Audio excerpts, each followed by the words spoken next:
Во овие 4 години, како никогаш досега, им се има помогнато на лозарите. Само оваа година над 8 милиони евра субвенции беа исплатени на лозарите. Навреме, за навремено да започнат со производство.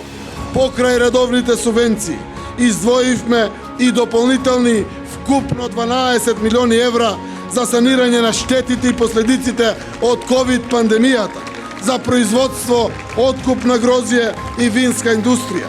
Подршка на извозот, плюс исплативме за да ги испразниме винариите. Само лани преку 20 милиони евра го поддржавме лозарството. Тоа никогаш го немало ни за Кавадарци, ни за Неготино, ни за Росоман, ни за Демир Капија.